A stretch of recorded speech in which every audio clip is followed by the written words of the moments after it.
Como joga o Iraque? O Iraque está de volta à Copa do Mundo depois de 40 anos. 1986, a única participação do país, 3 derrotas, e dessa vez está de volta, claro, com um contexto que faz essa classificação ser muito especial, né? Foram décadas muito difíceis para os iraquianos, com invasão, guerras, conflitos e muitos problemas que, obviamente, se refletiram não só na sociedade, mas no esporte também. Então, por exemplo, o Iraque conseguiu a classificação num ciclo que marcou também a volta dos jogos à sua casa, né? Já que o Iraque, na maior parte dos jogos nesse século, precisou mandar seus jogos em outros países, fora do próprio território, por questões de segurança, por causa das guerras e tudo mais.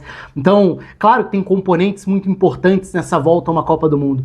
Mas ainda se a gente lembrar que essa já é uma geração iraquiana de jogadores nascidos nos anos 2000, ou seja, nascidos durante boa parte desses conflitos. Não por acaso, isso traz também uma particularidade que é importante até entender, que é o fato de vários jogadores da seleção do Iraque não terem nascido no próprio território, já que muitos nasceram, por exemplo, na Suécia, que é um destino muito frequente de um grande fluxo migratório dos anos 2000, que foi os iraquianos saindo, fugindo da guerra, fugindo dos conflitos, e indo para a Suécia. Então muitos acabaram nascendo por lá, seja porque as famílias foram para lá, ou porque pai ou mãe foram para lá e acabaram tendo filhos depois.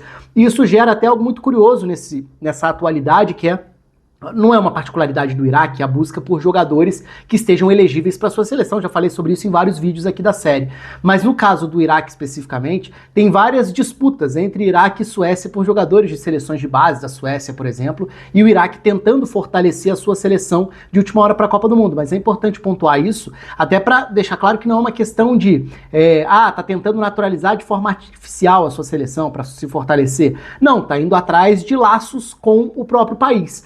E que, evidentemente, por questões óbvias, questões geopolíticas, questões sociais, questões de guerra, muitos iraquianos deixaram o território do país nas últimas décadas por causa desses conflitos. Então, essa é uma particularidade. Outra história curiosa, e são muitas, né? Porque daria para ir para as histórias individuais, aí tem histórias bastante pesadas até de jogadores de superação, de problemas, de perdas de familiares e tudo diante desse contexto de guerra, mas outra história curiosa é a do Graham Arnold, que é o treinador do Iraque para essa Copa do Mundo, que assumiu durante o ciclo. O Jesus Casas era o treinador nas eliminatórias. Por exemplo, o Iraque fica na terceira posição do grupo que tinha Coreia do Sul e Jordânia, né? A Jordânia se classifica diretamente para a Copa, o Iraque vai para a repescagem, primeiro a repescagem continental, acaba não conseguindo a vaga direta porque fica atrás da Arábia Saudita pelos gols pró, era um triangular, né? Então, Iraque e Arábia Saudita venceram a Indonésia, mas a Arábia Saudita ganhou por 3-2, o Iraque ganhou por 1-0, então o saldo era o mesmo, a pontuação era a mesma, mas o número de gols marcados fazia com que a Arábia Saudita chegasse para esse jogo final do triangular jogando pelo empate, foi o que aconteceu. Então a Arábia Saudita se classificou para a Copa sim, o Iraque precisou ir para a repescagem intercontinental para bater a Bolívia e aí sim, em março, se garantir com uma das últimas vagas na Copa do Mundo, uma vaga evidentemente muito comemorada, muito festejada, e vai ser uma participação muito especial para a população iraquiana, sem dúvida nenhuma, esse retorno à Copa. Mas no caso do Graham Arnold, que eu comecei a citar, ele assume. O Graham Arnold fez um bom trabalho com a seleção da Austrália na última Copa do Mundo, né? Fazendo uma seleção que tinha suas limitações individuais, mas competir, ser organizada, superar as expectativas, passar de fase quando não era de se imaginar isso, dar trabalho para a Argentina, que se tornaria campeã do mundo, e agora ele assume um Iraque. E é interessante o discurso dele mesmo, quando assume, falando sobre a memória da ligação da carreira dele com o Iraque, porque lá atrás, em 2007, o Graham Arnold era um treinador interino da seleção da Austrália, que estava começando a dar seus primeiros passos como seleção da Ásia, né? Lembrando que a Austrália, para o mundo do futebol, pertence à Confederação Asiática de Futebol, e não à da Oceania. Mas em 2007, a Austrália do Graham Arnold perdeu para o Iraque na Copa da Ásia. E na ocasião, o Graham Arnold ficou com isso na memória, evidentemente, e quando é anunciado como treinador do Iraque, fala: a minha memória era de um time de muito potencial, e a primeira coisa que eu quis fazer é ir atrás do porquê que esse potencial não se desenvolve, quais são os problemas, o que dá para fazer para tentar botar o Iraque em evidência novamente. Em evidência, claro, num âmbito continental, num âmbito mundial, é muito mais complexo, ainda mais pelo grupo, que eu vou falar daqui a pouco. Naquela ocasião, o Iraque não só ganhou da Austrália, né? O Iraque foi campeão asiático em 2007, na época com o Jorvan Vieira como treinador brasileiro, com o Younis Mahmoud como o principal nome da seleção do Iraque, mas de fato, diante de tantos problemas geopolíticos e todos possíveis ao longo dessas últimas décadas, era natural que o Iraque se transformasse num país com dificuldades para ter um mínimo de estabilidade da seleção. E essa estabilidade pode ser vista pelos dois lados, né? Um diretamente relacionado aos problemas da sociedade como um todo, a instabilidade de segurança, de insegurança, de instabilidade política e tudo, mas também a instabilidade, isso mais recente, em relação aos conflitos internos da seleção, até essas diferenças e como lidar com muitos iraquianos que passam a vir de fora, vir de outros países, então eles estão inseridos ou não na realidade da população iraquiana. Isso passou a ser um debate, passou a ter um pouco dessa divisão, o nós contra eles, os iraquianos do país e os iraquianos de fora para o país. Isso gerou alguns conflitos, trocas de treinadores ao longo dos últimos anos, mas um aspecto vinha chamando a atenção já. Tinha algum potencial ali para mais, para conseguir pelo menos fazer campanhas relevantes em Copa da Ásia, por exemplo, e de repente brigar por uma vaga em Copa do Mundo. Era difícil com a Copa com 32 seleções, com 48 se tornou possível e o Iraque se classificou. Mas o Iraque na Copa da Ásia de 2019, por exemplo, tinha um time repleto de garotos e deixou uma impressão muito positiva. Em 2023, vários daqueles garotos acabaram não se desenvolvendo da forma esperada, também por essa instabilidade do futebol local nos últimos anos, então não foi a mesma base que foi se desenvolvendo. Mas ainda assim, hoje é um Iraque com jogadores jovens, muitos nascidos aí nesses anos 2000 já, muitos vindo de fora, do Iraque que está tentando trazer reforços, né, até a última hora, mas agora com essa seleção comandada pelo Graham Arnold, tentando, quem sabe, fazer um bom papel. O grande problema, e aí está o outro lado da história, é o grupo. O Iraque acabou dando muito azar, né? O Iraque caiu no que provavelmente o grupo mais difícil possível que o Iraque poderia cair na Copa do Mundo. É um grupo que tem França, Senegal e Noruega. Então, o Iraque vai ter uma das seleções de maior capacidade individual, se não o melhor elenco entre seleções do planeta, que é a França, uma das seleções mais fortes fisicamente e embalada por um ciclo positivo, que é a Noruega, e uma seleção muito completa, muito bem estabelecida, consolidada, que é a Senegal, talvez o principal trabalho da África nos últimos anos, embora Marrocos divida um pouco as atenções de 4 anos para cá. Então é muito difícil a missão do Iraque. O Iraque, claro, vai tentar pontuar, quem sabe arrancar uma vitória, que seria um desses grandes feitos da história das Copas e tudo, mas vai ser uma grande surpresa se conseguir, se tiver chance dentro dos grupos, muito porque esse nível de enfrentamento, aparentemente, se mostra muito alto, se mostra num nível muito elevado. E aí vira uma tarefa muito ingrata para o Iraque mesmo, que vai tentar, a partir dessa disciplina, dessa organização, competir. E aí a gente entra no campinho para falar um pouco sobre essas opções do Graham Arnold, que vai jogar quase sempre num 4-4-2 sem bola, vai variar para um 4-2-3-1 no momento com bola. Imagina um Iraque muito mais se defendendo, possivelmente com um bloco mais baixo, já que vai ser provavelmente dominado pelos seus adversários, né, de características diferentes, Senegal, Noruega e França, mas em todos os cenários, assim, é difícil enxergar cenários que sejam favoráveis ao Iraque nesse tipo de enfrentamento. Seja pela dificuldade de imposição física, pelo nível dos adversários que vai ter, seja pelo nível técnico, seja pelo nível tático, seja pelo nível de enfrentamento que essas seleções estão acostumadas, porque Noruega e Senegal também têm seleções repletas de jogadores no mais alto nível da Europa, assim como, evidentemente, a França tem, e não é o caso do Iraque. Então, assim, é uma tarefa das mais complexas, das mais difíceis. O Iraque foi cair justamente no grupo que para mim é o mais difícil da Copa, o que uma seleção de pote 4 poderia cair nessa Copa. Mas vamos lá. O Jalal Hassan é o goleiro titular. É um goleiro experiente, com mais de 100 jogos pela seleção, capitão da seleção, e que perdeu jogos muito importantes, né? Ele acabou ficando fora da repescagem intercontinental para a Copa por lesão, perdeu a Copa Árabe também, mas ele é o goleiro titular. Na lateral direita, o Hussein Ali, que é um dos jogadores de maior potencial, tá aí um dos nascidos na Suécia, mas um dos jogadores de potencial, atua no futebol da Polônia.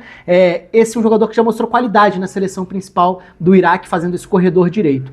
Na dupla de zaga, que também mudou ao longo do ciclo, o Tahsin e o Hashim. O Hashim tende a ser o principal protetor de área e fez jogos bem importantes na repescagem intercontinental, também na repescagem continental, sendo esse jogador que tenta, com um pouco mais de porte físico, proteger a área, ser um cara para duelos, para bola aérea, o que vai ser muito complicado, né? Uma Noruega, por exemplo, que tem uma estatura média de 1,89, 1,90.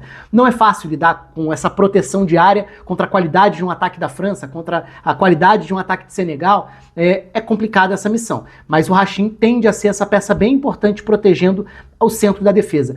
Dentro dessa história de tentar reforços, a seleção do Iraque tentou para a defesa o Al-Dahil, que é um jogador com experiência na Inglaterra e que atua na Alemanha, né, zagueiro do Stuttgart, e que elevaria o nível da defesa, sem dúvida alguma. Só que a burocracia com ele é um pouco maior por conta de regulamentos da FIFA. Ele chegou a defender a seleção principal da Bélgica.